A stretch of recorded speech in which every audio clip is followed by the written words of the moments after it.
Татвар төлөгчдийн мөнгөөр улсын төсөв бүрддэгч сайд дарга нарын хэрэглээнд их хэмжээний мөнгө урсдаг. Наанд жил шатхууны зардал нэрээр жилдээ 30 тэрбум төгрөг төсөвт суудаг байна. За тиймээс эдийн засаг хүнд байгаа энэ үед яам агентлаг аймаг нийслэлийн төрийн байгууллагууд шатхууны мөнгөө 10-аас 30% хэмнэх үүрэг хүлээжээ.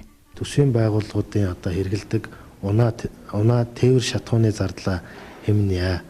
За энийг хэмнэхийн тулд яах вэ гэхээр 2007 онд 349 дугаар тогтоол гарсан. Тэрүүгээр бол автомашины хэрэглээг бол бас журамж хязгаарласан байна. Яамдуудын хувьд бол зөвхөн сайд, дэд сайд, төрийн нарийн бичгийн дарга нар автомашин хэрэглэх, агентлагийн даргын машин, албан тушаалын автомашин хэрэглэх, бусад одоо газрын дарга, одоо бусад байгууллагын одоо албан хаагчид бол ажлын хэрэгцээгээр унаагаар явах бол дуудлагын автомашинаар үйлчлүүлнэ.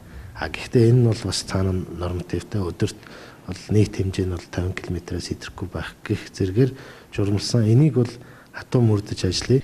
Гадаад харилцааны яамны тухайд энэ онд сайд дарга нарынхаа шатхууны зардалд 26 сая 249 мянган төгрөг төсөөлөд байсан бол төсвийн тодтоглоор 24 сая 936 мянган төгрөг болгон багасгажээ. Харин боловсрол шинжилгээ ухааны яамны дарга нарын шатхууны хэрэглээг 38 сая төгрөг байсныг 29 сая 582 мянга болгосон бол уулуурхай яамыг 44 сая төгрөг байсныг 35 сая 581 мянган төгрөг болгон шатхууныхын зардлыг бууруулсан байна. За ингэснээр төсөвт суугаад байсан зөвхөн шатхууны зардлаас л 4 орчим тэрбум төгрөгийг танах боломжтой болж байгаа юм байна. 120 хүүхдийн ортой цэцэрлэг барихад 1 тэрбум төгрөг зарцуулдаг гэж бодохоор төсвийн байгууллагуудын шатхууны зардлаас бага гэлч голохооргүй хэмжээний хэмнэлт хийх боломжтой юмаа гэдэг нь харагдаж байгаамаа. За тэгэхээр яг одоо миний хувьд 2 яам байрладаг талбай дээр зогсож байна. Тэгэхээр төрийн байгууллагын одоо хэрэгцээндээ ямар машин хэрэглэж байна гэдэг нь эндээс бас харагдаж байгаамаа. Өөрөөр хэлэх юм бол саяхан аудиторууд төрийн байгууллагуудад шалгалт хийсэн байна. Гэтэл одоо унаа машин худалдаж авнаа гэдэг хэмжээний мөнгө төсвөлүүлдэг.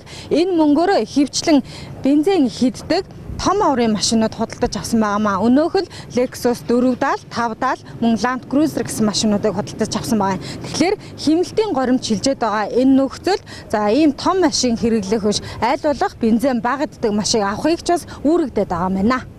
Хэдийгээр эдийн засаг хүнд байгаа энэ үед хаана хэмнэлт зарлаж байгаа ч эрүүл мэндийн салбар болоод онцгой байдалгээд гол салбаруудынхаа шатхууны зардлыг бууруулаагүй байна. Энэ нь иргэдэд цаг үеийн шаардлагаар яаралтай тусламж үзүүлэхэд нөлөөлөх учраас ийм шийдвэрт хүрчээ. Гэхдээ төсөв бууруулж байгаа гэд бид нар хавтгайруулж бууруулаагүй.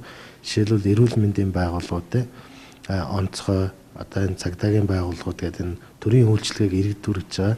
Зайлшгүй